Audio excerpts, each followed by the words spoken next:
Mesdames, Messieurs, bonjour, il est midi partout au Sénégal, bienvenue dans le grand journal de la mi-journée. Au sommaire du journal, le deuil et la consternation dans les familles et chez les camarades des 3 victimes de l'accident survenu hier à Tasset. Nous sommes retournés sur les lieux ce matin. Nouvelle disparition d'une pirogue, on est sans nouvelles d'une dizaine de pêcheurs de Yarartefes depuis plus d'1 mois. Dans ce journal, l'appel aux autorités de leur famille. Affaire de la radiation d'Ousmane Sonko des listes électorales, on en sait beaucoup plus sur les fondements du jugement du tribunal d'instance de Ziguinchor. Synthèse à suivre dans quelques instants. Dans la deuxième partie de cette édition, nos rubriques habituelles, le journal international, le journal des sports et la revue de presse. Et puis dans notre rubrique Point de vue, nous débattrons du déficit d'enseignants dans le système éducatif sénégalais. À la mise en onde d'Abdoulaye Diop.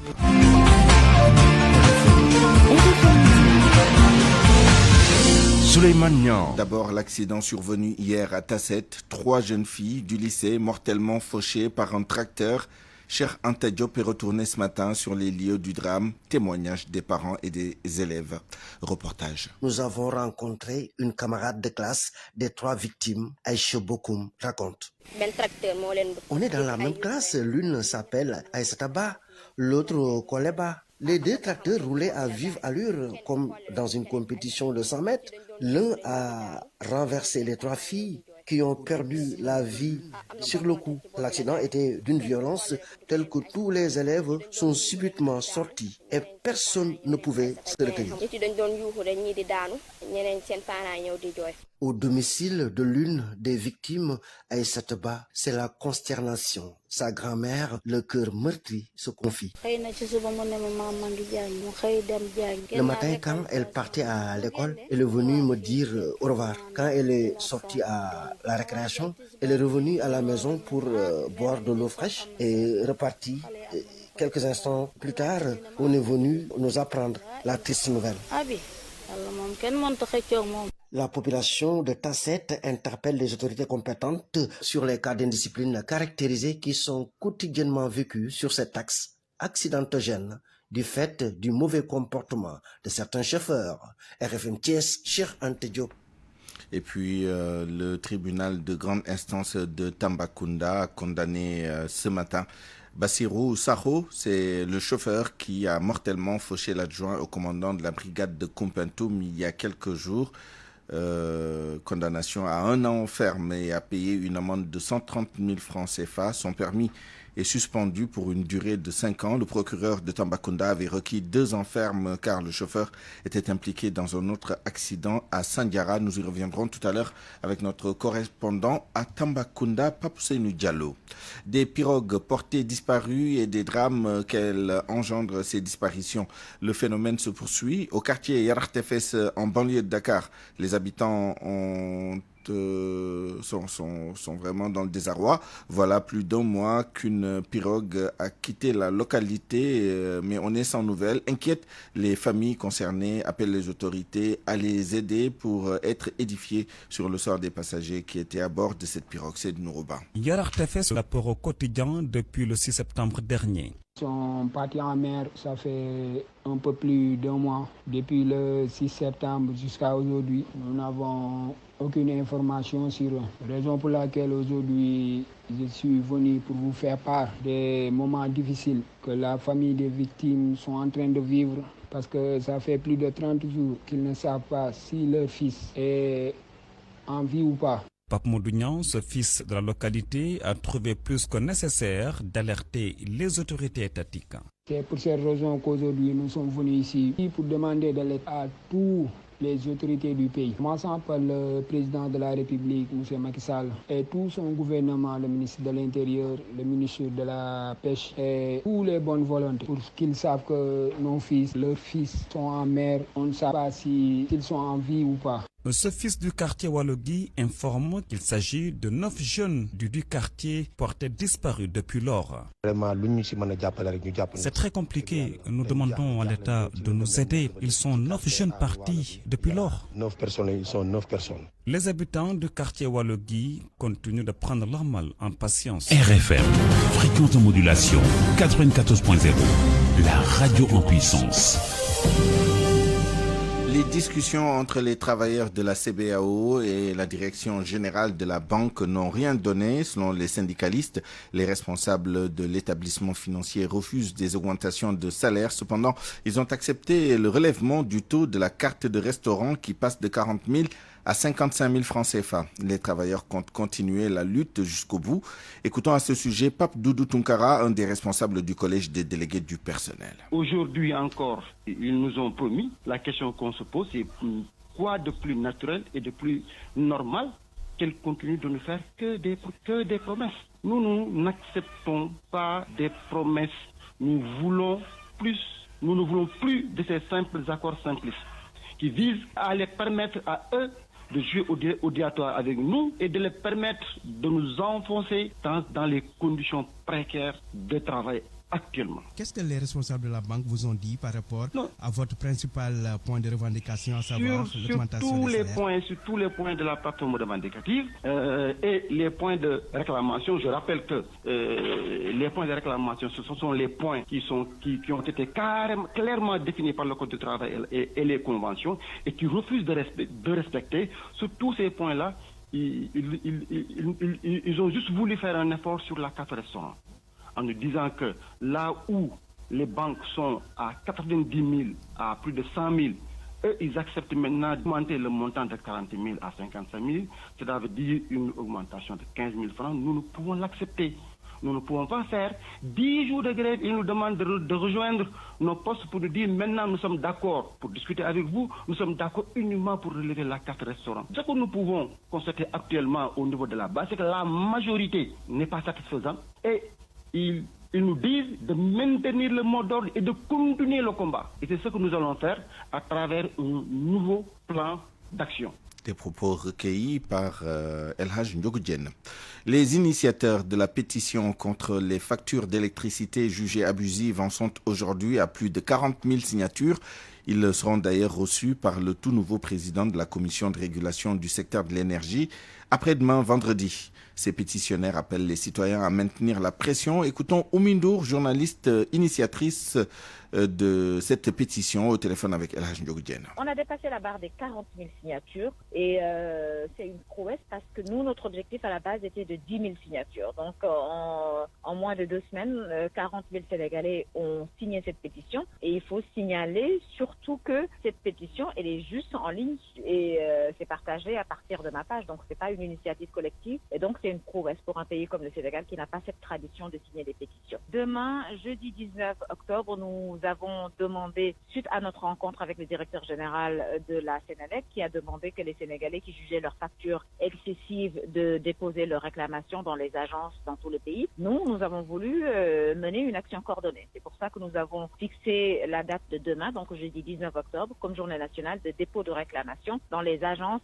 de la Sénélec. Et effectivement, il y en a qui n'ont pas attendu cette journée parce qu'ils sont tellement excédés par les factures qu'ils ont reçues qu'ils ont commencé à écrire leurs plaintes déjà et à les déposer dans les agences de la Sénélec. Moi, ce que je dis, c'est qu'il faut que les Sénégalais, à ce moment-ci, à ce stade-ci de la bataille, sachent que chacun doit mener à présent son propre combat. Mener son propre combat signifie prendre la peine quand même de se déplacer demain et d'aller déposer sa réclamation. La commission de régulation du secteur de l'énergie au Sénégal a un tout nouveau président. D'ailleurs, il a été installé l'après-midi même du jour où nous rencontrions Papa Mademba Babide, le DG de la Sénélec. Donc, on est très content qu'il nous ait fixé un rendez-vous aussi rapidement. Donc, il nous reçoit vendredi à 10h. Ibrahima Niane, le tout nouveau président de cette commission, nous reçoit. Et comme c'est eux qui fixent le prix de l'électricité au Sénégal, donc c'est une étape incontournable. Il faut absolument qu'on aille le voir pour lui parler du coût exorbitant de l'électricité aujourd'hui.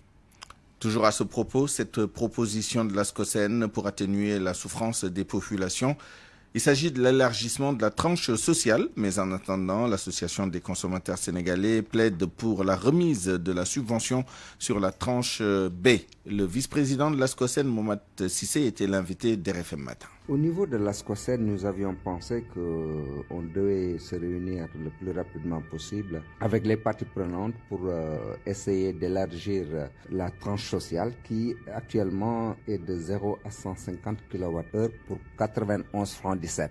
Et nous, notre proposition, c'est d'élargir jusqu'à 500 kWh, et ce qui ferait que ça va prendre en compte beaucoup d'abonnés de Senelec à un prix raisonnable et réduit. Parce que actuellement, la tranche qui est de 0 à 150 kW est très petite, cette tranche-là, et on l'atteint allègrement avec un frigo et avec des lampes. Donc c'est un encadrement qui date de longtemps et qu'il faut adapter parce que un Sénégal émergent renferme quand même des populations qui aspirent à un bien-être, et il faut que l'État quand même, par le biais de la Senelec, puisse s'adapter aux exigences des consommateurs. Mais en attendant, ça c'est l'usage domestique. Il y a d'autres problèmes qui se sont grevés, par exemple les usines de glace qui ferment, les boulangeries qui ont vu leurs factures tripler. Donc toutes ces petites et moyennes entreprises doivent être prises en compte. Donc je pense que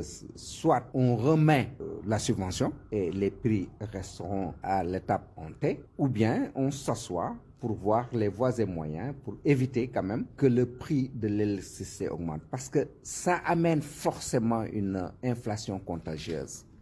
Et on n'a pas besoin de cela.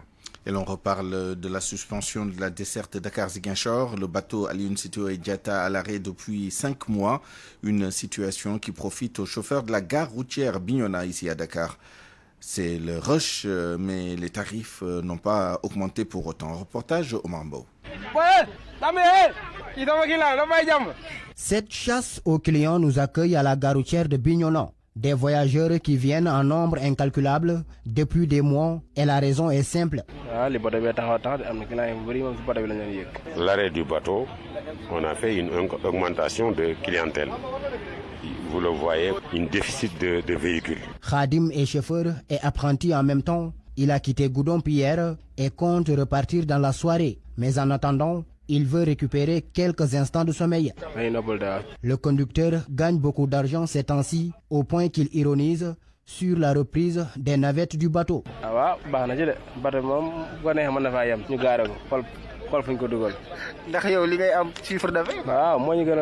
Un point de vue que Maba Diakhoufal ne partage pas. Il est le responsable de la gare routière. Nous n'augmentons pas les tarifs.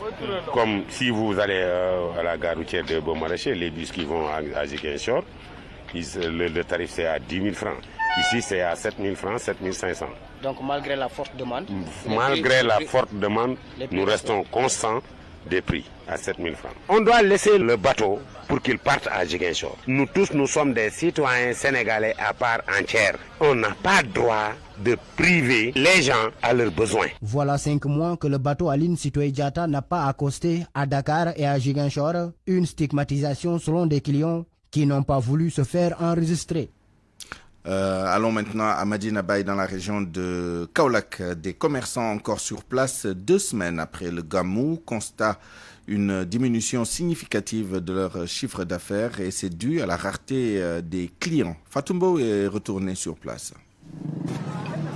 L'ambiance persiste à Medina Baye 2 semaines après la célébration du Gamou, mais il n'y a pas l'ombre d'un client devant les étals. Maguette Diop, un vendeur de matériel électronique, fait part de ses difficultés à écouler ses marchandises. On reste toute une journée sans pourtant vendre nos marchandises. C'est ce qui est vraiment dur. Ibou Cham, un autre vendeur situé près du poste de santé de Medina Baye, constate une baisse de son chiffre d'affaires par rapport à la période du Gamou. Je suis là à chaque Gamou et cette période était beaucoup plus fructueuse. Je descendais avec 200 000 francs par jour, mais maintenant 50 000 ou 40 000 francs par jour. De Medina Baye à l'entrée de Sam, une foire a été organisée à l'occasion du Maulid, mais Ndiaye, un exposant, est contraint de vendre des fournitures scolaires pour maintenir son activité. Je vends des chaussures et des sacs pour les élèves parce que nous sommes en période de rentrée scolaire. On est dans une foire et je suis obligé de le faire parce qu'il me reste 10 jours. Après la célébration du Gamou, de nombreux commerçants continuent d'occuper les rues de Medina Baye, soulignant ainsi que ce moment n'est pas passé inaperçu. Pour eux, Fatumbo Kaolack, Radio Futur Média. RFM, la radio de toute l'actualité. Annulation de la radiation de Ousmane Sonko du fichier général des électeurs. On en sait un peu plus sur les motifs évoqués par le juge Sabassi Faye pour fonder le jugement du tribunal d'instance de Ziguinchor. Le tribunal qui se déclare compétent pour statuer sur cette affaire évoque les articles 312 et 311 du code pénal et du code de procédure pénale avant d'ordonner la réintégration du sieur Ousmane Sonko sur le fichier. Koumba Sanyan fait explication.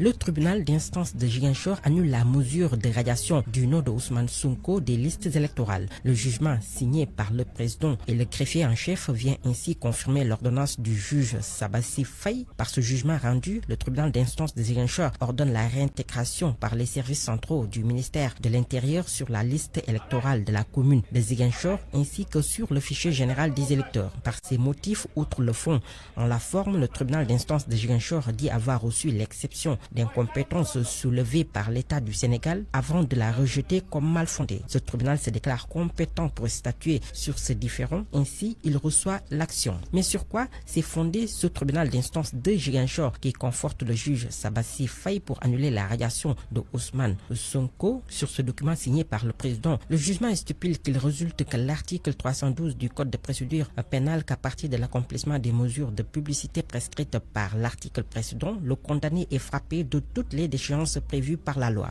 En effet, l'article 311 susvisé prévoit que, je cite, extrait de la décision de condamnation et dans le plus bref délai à la diligence du ministère public inséré dans l'un des journaux de la République, la décision devrait être affichée en outre à la porte du dernier domicilié du condamné, à la porte de la mairie de sa commune ou à la porte des bureaux de son arrondissement ou de l'arrondissement où le crime a été commis et au tableau d'affichage du tribunal de grande instance. Au tribunal d'instance de Ziguinchor de conclure qu'attendu qu'en l'espèce aucune preuve de ces formalités qui permettent d'appliquer la déchéance n'a été versée à la procédure, aucune déchéance ne peut frapper le requérant. Qu'ainsi la mesure de radiation du nom de Ousmane Sonko des listes électorales est irrégulière. Selon le jugement, la demande du requérant est juste et fondée, donc il faudrait, en correction de la violation des dispositions sus-évoquées, d'ordonner sa réintégration par les services centraux du ministère de l'Intérieur sur la liste électorale de la commune de Ziguinchor ainsi que sur le fichier général des électeurs. Voilà, l'ordonnance du juge Sabassi Faye, président du tribunal d'instance de Ziguinchor, disséqué par Koumba Sanyan Faye. Aliou Sall, l'ancien maire de Guédiawaye, il était à Thiès à la rencontre des militants de Benno Bokk Yakaar. Un appel à l'unité a été lancé à l'endroit des responsables de la coalition au pouvoir. Il veut un soutien massif en faveur du candidat Amadou Ba. Aliou Sall au micro d'Amadou Ba. C'est une mission naturelle de tout militant de prendre ses responsabilités en tant que militant, d'essayer de se substituer au candidat et au président de notre coalition, qui, il est évident, ne peuvent pas être partout et en même temps. C'est la raison pour laquelle, à mon niveau, j'ai pris toutes mes responsabilités, en essayant d'abord de remobiliser tout le potentiel de notre coalition à travers le parti, les partis membres de la coalition Benno Bokk Yakaar, mais aussi les mouvements politiques et la mouvance en général, en identifiant ces ressources comme l'honorable Awa Doucouré, qui de toute évidence ont un potentiel reconnu en matière de mobilisation des populations et de l'électorat. C'est ça qui explique ma venue aujourd'hui à Thiès. Et Inch'Allah, je transmettrai le message des Thiessois à qui de droit, c'est-à-dire à M. le Président de la République, mais aussi au candidat Amadou Ba.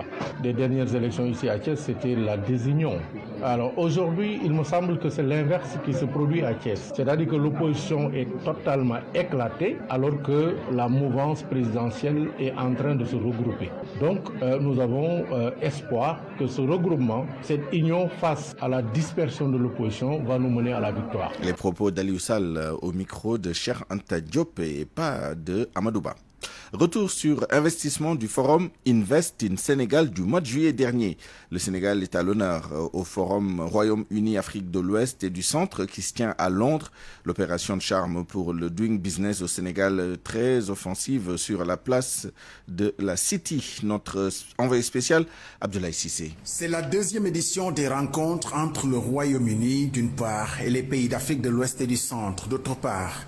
Des représentations de haut niveau des pays composés de chefs de gouvernement, des présidents d'institutions, des ministres et des responsables d'agences gouvernementales. La représentation du Sénégal sous la houlette du directeur général de l'APEX prend des allures de débarquement in London.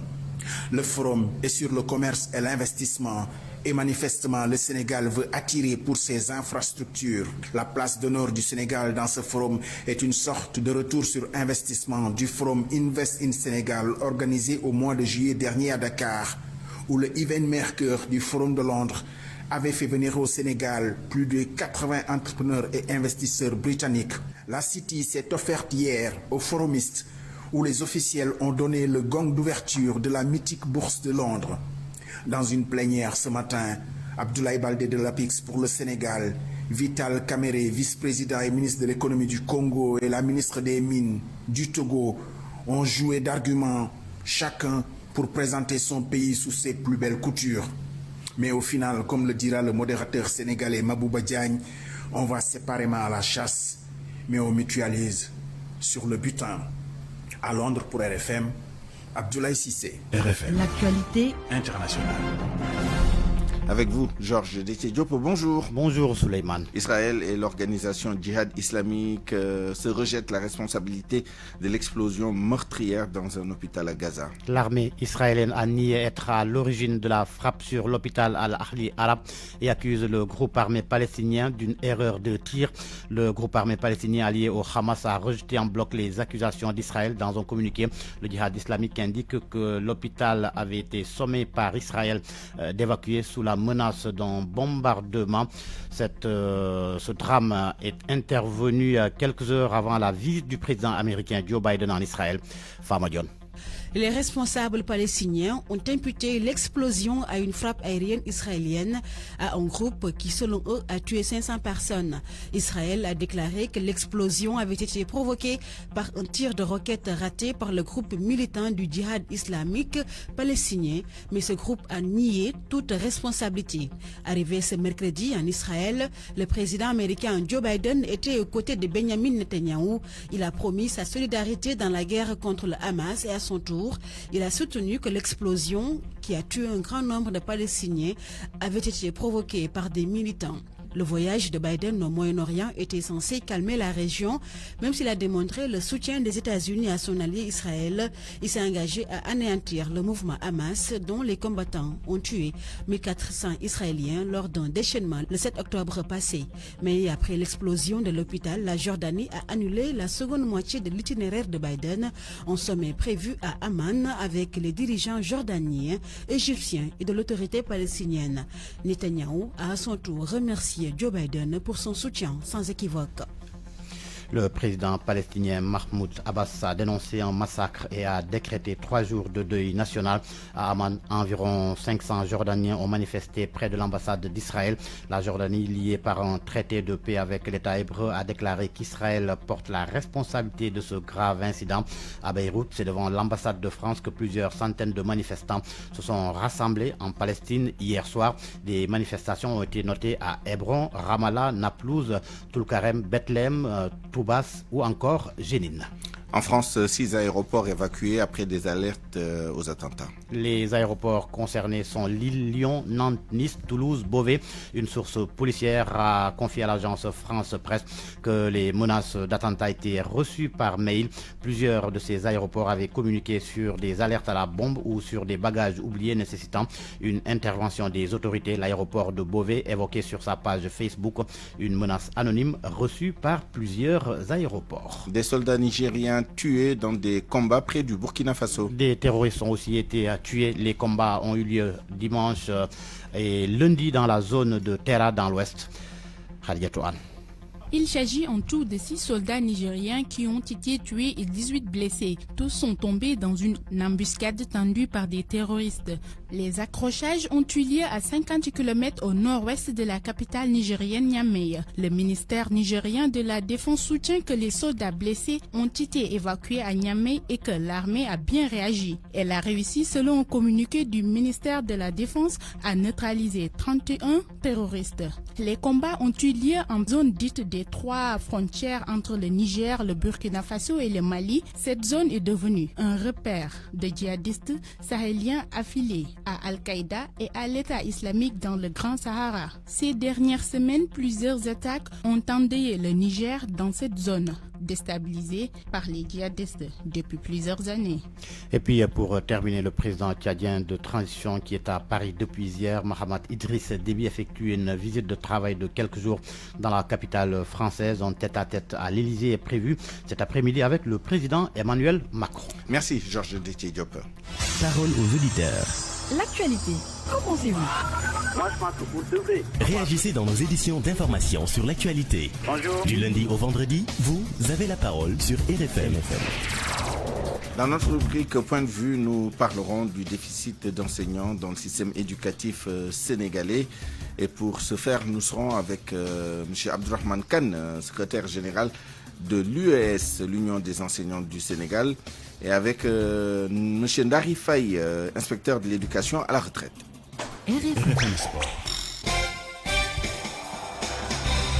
L'actualité des sports avec vous, Malal Junior Diagne, bonjour. Bonjour Souleymane. Handball, la discipline n'arrive plus à faire des résultats en Afrique. Malgré le plan de relance initié il y a 10 ans par la Fédération sénégalaise de handball, on attend toujours des résultats au plus haut sommet du continent, mais toujours rien. Cheikh Tidiane Diagne fait un diagnostic de la situation. Depuis quelques années, la Fédération de handball a changé de paradigme. Elle a opté pour un renforcement de nos équipes nationales. À cet effet, elle a fait appel à des binationaux aussi bien chez les dames que chez les messieurs. Mais cela ne donne pas l'effet escompté. Pas encore de trophée majeur. Pape Ibn Mohamed Sarr assure l'intérim à la direction technique nationale. Malheureusement, on a remarqué que les résultats sont souvent un peu mitigés par rapport à des attentes. On a des difficultés à atteindre certains objectifs qui durent peut-être à un problème de... Surtout ce qu'on a remarqué, c'est un problème de mental, un problème de structuration aussi du jeu et aussi un problème de formation au niveau local. Parce que ce sont les points les plus essentiels. Parce que cette équipe-là a bénéficié de plusieurs accompagnements de la Fédé avec l'intégration même des joueurs assez expérimentés pour pouvoir atteindre certains objectifs, mais on a du mal à les atteindre. Tout n'a pas été rose, mais quelques progrès sont à noter. Des solutions sont préconisées. Les solutions apportées, déjà, c'est la fédération a anticipé avec l'ouverture du centre national, qui a permis à certaines choses de pouvoir bénéficier d'une formation assez adéquate. Maintenant aussi, revoir un peu peut-être la formation, parce qu'il y a des gens qui se battent chaque jour pour pouvoir former ces joueurs-là. Peut-être revoir la façon de former. Ça va aussi permettre à ces joueurs de pouvoir intégrer la sélection. Autre chose, aspect très important, c'est-à-dire la formation des cadres. Permettre à plusieurs cadres techniques d'accéder à des niveaux supérieurs d'entraînement, c'est important. Aussi permettre aux sélections jeunes de pouvoir participer aux compétitions internationales. Lors du dernier tournoi qualificatif olympique en Angola, les Lions sont à nouveau tombés sur plus forte qu'elles. En 3 sorties, elles ont enregistré 2 revers et une victoire dans un tournoi à 4 équipes. La Coupe d'Afrique des Nations reste le prochain objectif. Cannes 2024, les journalistes sportifs parlent de la poule du Mali. Ce sont les journalistes sportifs maliens, en l'occurrence Abdoul Dembélé, chef du desk sport du quotidien L'Indépendant à Bamako. Il estime que le Mali est dans une poule favorable avec la Namibie, l'Afrique du Sud et la Tunisie. Abdoulaye Dembélé que nous avons joint ce matin à Bamako. Que le Mali se trouve dans une poule abordable pour les aigles. De ce fait que la Tunisie, c'est une vieille connaissance du Mali. Déjà, lors des 3 dernières éditions de la CAN, on était dans la même poule. L'Afrique du Sud et la Namibie, ce sont des pays anglophones. Ils ont un football direct et un jeu très physique dans l'entrejeu. Et nous avons au niveau de notre milieu de terrain des joueurs techniques qui peuvent au moins batailler aussi physiquement. On doit faire extrêmement attention à l'Afrique du Sud qui a manqué les dernières éditions de la Coupe d'Afrique des Nations. L'Afrique du Sud, c'est une équipe en reconstruction. Ils ont un entraîneur expérimenté qui connaît un peu le football africain. En Namibie, je peux dire c'est l'équipe la plus faible de la poule, mais l'équipe qui sera aussi la plus difficile à jouer. Dans cette poule, le Mali le Mali devrait jouer les premiers rôles pour s'en sortir. Voilà Suleiman, c'est tout pour les sports. Merci Malal Junior Diagne.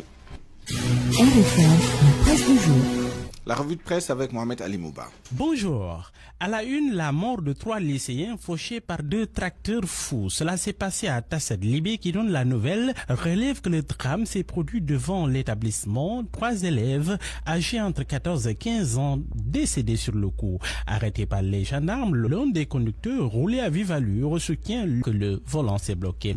L'observateur parle d'inadmissible drame. À lire les témoignages déchirants recueillis par le journal, le confrère note que ce sont 2 tracteurs en fait qui sont impliqués dans le drame. Ils faisaient la course, l'un est passé sur les 3 filles. Une mère confesse: j'ai voulu voir le corps de ma fille. Eh bien, on m'en a déchiré tellement que ce corps était en mauvais état. À la une des autres journaux, Sonko Mamba Ignan, l'ultime combat de la diffamation à la Cour suprême, c'est pour bientôt. Le pourvoi en cassation d'Ousmane va être évoqué exactement le 26 octobre prochain. Le journal Les Échos qui donne l'information pointe en enrôlement fast-track. La bataille aura lieu à la chambre criminelle de la Cour suprême, condamné à 6 mois de prison avec sursis pour diffamation le 8 mai dernier. Ousmane Sonko, qui s'est pourvu en cassation, a intérêt donc à gagner cette ultime manche puisque c'est la dernière. S'il perd, il est éliminé d'office de la course à la présidentielle. Inutile de lutter sur d'autres fronts, avertit le journal.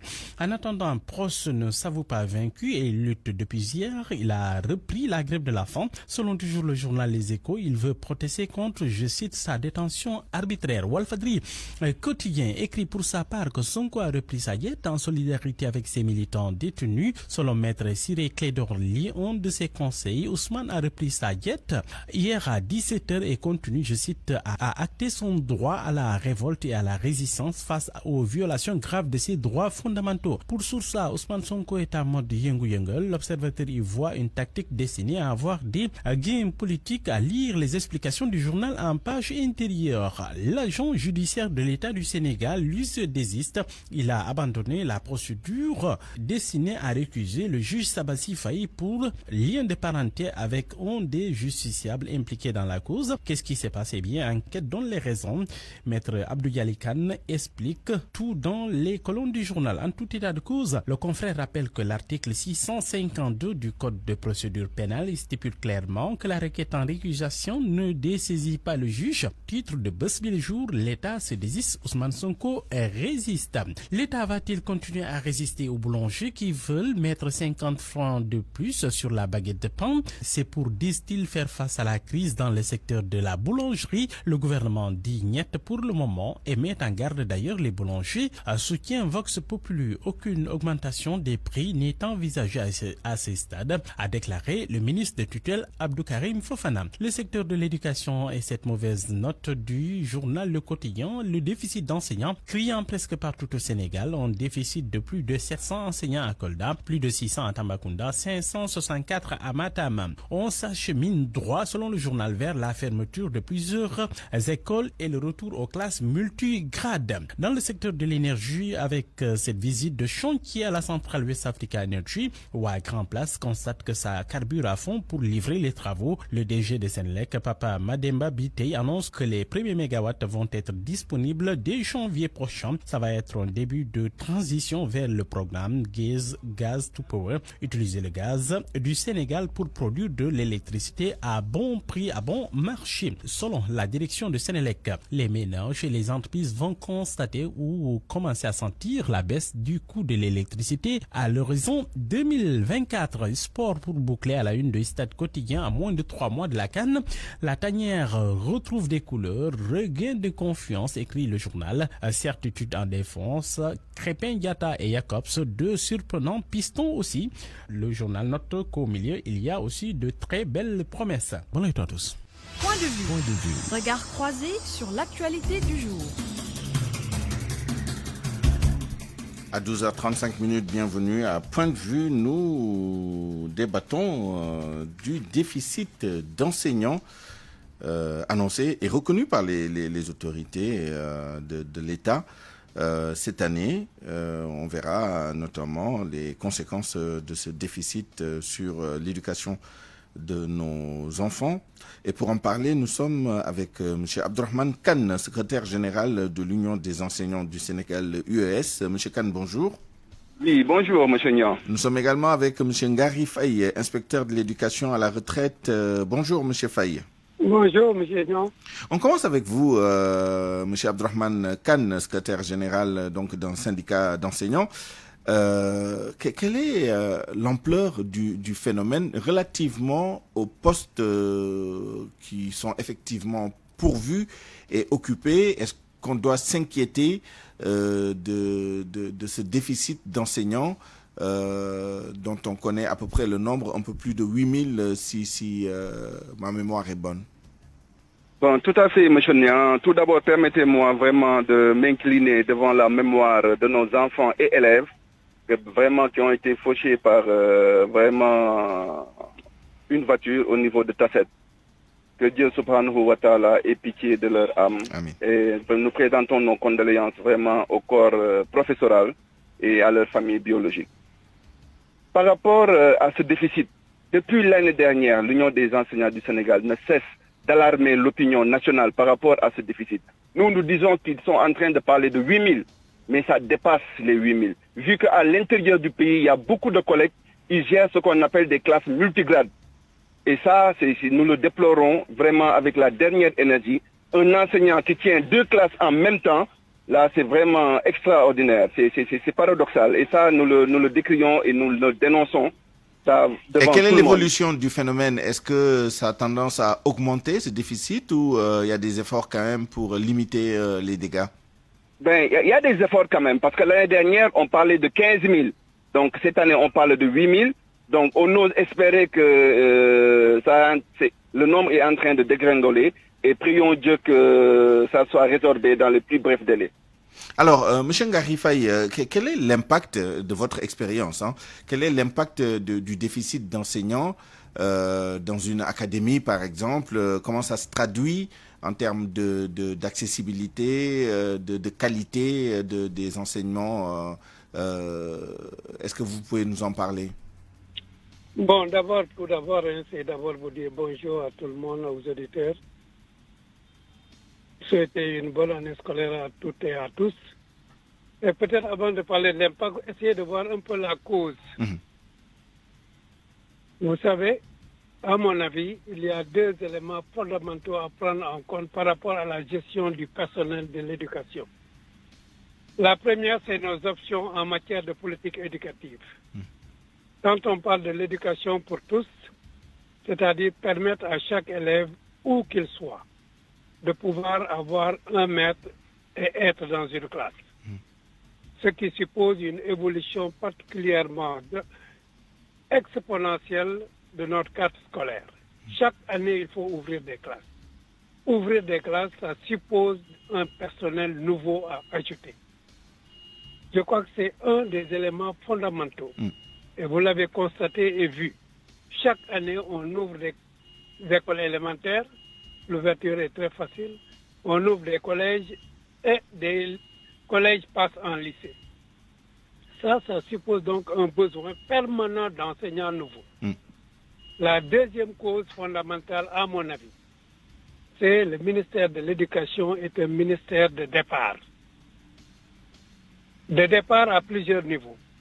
Le premier, c'est d'abord la retraite. Nous sommes dans une phase de retraite excessive en matière d'enseignants. Tous ceux qui étaient ici, nés vers les années 60, aujourd'hui partent à la retraite. Et c'est extrêmement important comme l'eau. Deuxième élément, au regard de la situation des enseignants, me féliciter que des efforts ont été faits dernièrement dans l'amélioration des conditions de vie et de travail des enseignants avec les efforts qui ont été faits par l'État, mais constater aussi et dire que si vous constatez le nombre de demandes d'enseignants qui veulent aller dans d'autres ministères sectoriels, vous serez surpris. Donc, en d'autres termes, le ministère n'est pas trop attirant, très attrayant pour des fonctionnaires. Et c'est la deuxième source de départ après la retraite, c'est cela? Après la retraite. Mais aujourd'hui, en activité, il n'y a pas de fonctionnaires de l'État qui veulent quitter leur ministère pour venir à l'éducation. Attractivité très faible donc de la vocation d'enseignant. Du ministère. Alors, justement, passons maintenant à l'impact. Comment ça se traduit sur le terrain? L'impact maintenant, il faut le considérer parce que l'absence déjà est un élément de contre-performance. Quand il n'y a pas de maître, il ne peut pas y avoir de qualité. Deuxièmement, on peut avoir un maître, mais ce maître n'est pas bien formé. L'enseignant a besoin d'une bonne formation, a besoin de présence effective pour pouvoir être l'enseignant qu'on attend et remplir la mission qui doit être la sienne. Donc, s'il n'y a pas d'enseignant, ça se ressent en termes d'accès, mais surtout aussi en termes de qualité. Il y a un programme de l'État qui est un programme d'amélioration, je pense, de la qualité, de l'équité. Donc, il y a un problème d'équité aussi. Est-ce que vous avez une idée de la répartition justement territoriale de ce déficit? On évoque, on a donné quelques régions tout à l'heure, Tambacounda, Matam et Kolda. Est-ce que c'est équitablement réparti sur le territoire? Oui, vous venez de poser un problème qui est un peu la carte des départs. Il y a des régions d'accueil et des régions de départ. Vous l'avez constaté. Les principales régions d'accueil, c'est la région de Dakar, c'est la région de Thiès. Et les régions de départ, c'est les régions limitrophes. Et chaque année, la région de Matam, les régions de Kolda, Ziguinchor, Tambacounda accusent un déficit, surtout à partir du mouvement national.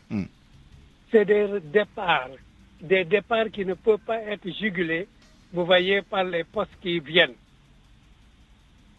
Les demandes sont très faibles pour ces régions, alors que les départs, c'est énorme. On reviendra à vous tout à l'heure pour des esquisses de solutions, peut-être. Abdourahmane Kane, qu'est-ce qu'il faut faire pour arrêter la saignée, donc les sources de départ, et motiver davantage les enseignants à aller dans les régions les moins attractives du point de vue des conditions environnementales, des conditions de travail, etc. Monsieur Niang, vous avez vraiment bien cerné le problème. Il faut motiver les enseignants pour que ce corps soit un corps attrayant. Il ne faut pas chaque année que des enseignants quittent le corps de l'éducation pour aller vers d'autres ministères. Et ça, c'est vraiment regrettable. La retraite, effectivement, il y a beaucoup d'enseignants qui vont à la retraite alors qu'on ne recrute pas suffisamment. Raison pour laquelle nous, au niveau de l'Union des enseignants du Sénégal, comme solution, nous demandons à ce que l'âge de la retraite soit prolongé jusqu'à 65 ans pour permettre à l'État d'avoir des enseignants donc dans les salles de classe et aux enseignants aussi au moins d'avoir le temps de cotiser suffisamment pour avoir une pension assez conséquente. Et si on va à la retraite alors qu'on n'a pas plafonné, donc vous voyez ce que ça fait, l'État n'y trouve pas son compte et l'enseignant n'y trouve pas son compte. Et on a besoin d'avoir des enseignants motivés, des enseignants au moins où les autres corps ont envie de venir au niveau de l'éducation. Susciter des vocations, comme on dit. Tout à fait. Mais présentement, tel n'est pas le cas. Beaucoup d'enseignants sont en train de quitter l'éducation pour aller vers d'autres cieux. Et là, nous ne pouvons que constater. Par rapport à ce que vient de dire mon esclave est grand, donc Ngari Faye, que je salue au passage. Donc, le mouvement national, c'est vrai, les enseignants quittent les contrées les plus reculées pour venir vers Dakar, vers Thiès, vers Saint-Louis. C'est pour vous dire donc qu'on doit tout faire pour que les enseignants, qu'on rende au moins leur lieu de travail attrayant. Un enseignant qui a un problème de logis, je prends un exemple, quelqu'un qui sert à MIF, Medina Yoro-Fula, il a un problème de logis, il ne mange pas bien, il faut qu'il y ait ce qu'on appelle une discrimination positive pour qu'au moins ces derniers puissent se sentir là où ils sont et qu'ils ne vont pas sentir la nécessité quand même de venir à Dakar, à Thiès ou à Saint-Louis. D'accord. Ngari Faye, quelle est votre réaction par rapport à ces esquisses de solutions? Est-ce que vous avez des solutions supplémentaires que vous prévoyez? Je voudrais aussi que vous nous parliez un peu de la répartition par matière. Évidemment, c'est peut-être le primaire, l'échelon le plus touché, mais les autres échelons aussi sont touchés. Et on remarque dans le moyen et le secondaire qu'il y a des matières particulièrement qui sont touchées par ce déficit. Oui, vous avez raison. On commence par cette dernière question. C'est en termes de déficit lié aux disciplines. Et les disciplines les plus touchées, c'est les disciplines scientifiques. C'est cela. Et cela, ça résulte aussi particulièrement de nos orientations. Parce que presque 75 à 80% de nos élèves sont dans les filières littéraires. Alors que nos options, c'est de développer les sciences et la technique. Ça se ressent. Quand il n'y a pas d'élèves dans les disciplines scientifiques, il est extrêmement difficile de trouver des enseignants dans ces disciplines. Et quand ils sont même professeurs de mathématiques, de sciences SVT, ils ne durent pas longtemps pour l'essentiel. Ils vont dans les assurances, dans la banque et dans des, tout à fait. Dans des carrières un peu plus, intéressantes. Plus motivantes. Oui. Ce qui revient toujours à la question de la motivation. C'est ça. Autre élément aussi, à mon avis, c'est le mouvement national. Le fait de le tenir chaque année dans les conditions où il se tient ne permet pas d'avoir une bonne rationalisation de la gestion des enseignants. Vous voulez dire à travers Mirador, le système par lequel les enseignants peuvent demander des affectations, des mouvements? C'est tout. Ça crée chaque année des déséquilibres. Et il se tient à un moment où il ne peut pas trouver des solutions, à moins de trouver particulièrement un recrutement spécial. Je crois que par rapport à ça, il y a question de réfléchir ensemble. Le ministère de l'Éducation nationale, les partenaires sociaux, vous voyez, pour trouver un mécanisme qui permet de rationaliser davantage le mouvement national. Premier élément. Le deuxième élément, à mon avis aussi, c'est que l'éducation est trop centralisée. Je crois que nous devons penser de plus en plus à mettre en place un dispositif de décentralisation de l'éducation, surtout par rapport au recrutement du personnel. Il y a des régions qui ont de fortes demandes. Mais quand les gens arrivent, ils ne restent pas longtemps. Je crois qu'une réflexion approfondie dans ce domaine devrait pouvoir permettre un peu de trouver une solution à ces, vous voyez, cas de figure qui, quels que soient les efforts qui sont faits, chaque année, c'est comme qui dirait qu'on est en train de remplir un panier. On verse de l'eau, mais chaque année, on se rend compte... C'est une fuite en avant. Plus on fait d'efforts, plus le problème... Ça ne se ressent pas. Et c'est ça qui est le grand problème. C'est cette problématique, je crois, que nous devons aborder plus frontalement. N'est-ce pas? Merci en tout cas à vous, Ngari Faye, inspecteur de l'éducation à la retraite. Peut-être une petite question, une dernière pour Abdourahmane Kane. Dans quel cadre, justement, cette réflexion devrait se faire pour l'avenir de l'éducation du Sénégal, d'après vous? Mais cette réflexion doit être une réflexion inclusive avec toutes les organisations syndicales autour d'une table. Nous sommes des Sénégalais. On doit pouvoir poser tous les mots de l'éducation sur la table et en discuter. Une solution pourrait émaner des organisations syndicales, donc des partenaires sociaux, comme des cadres du ministère de l'Éducation. Donc il faut des discussions inclusives et sérieuses. Et toutes les autres parties prenantes, on entend les propositions très intéressantes de M. Ngari Faye. Il y a certainement à faire avec les anciens inspecteurs d'académie, les retraités de l'éducation et peut-être d'autres parties prenantes. En tout cas, merci à tous les deux d'avoir pris part à ce point de vue. Nous vous retrouverons pour la version Wolof de ce mini-débat dans un peu moins d'une heure. En tout cas, à 12h49, c'est la fin de cette édition. Je vous remercie de l'avoir suivi. Merci à toute l'équipe qui l'a réalisé. À la rédaction en chef, El Haj Ndiogoudjen, chef d'édition Awambay avec Mama Stoukan, à la mise en onde d'Abdoulaye Diop, Digital Maïsambay, à la production Alioune Ba. À 13h, vous avez rendez-vous avec Barthélémy Ngam pour le grand journal en Wolof. D'ici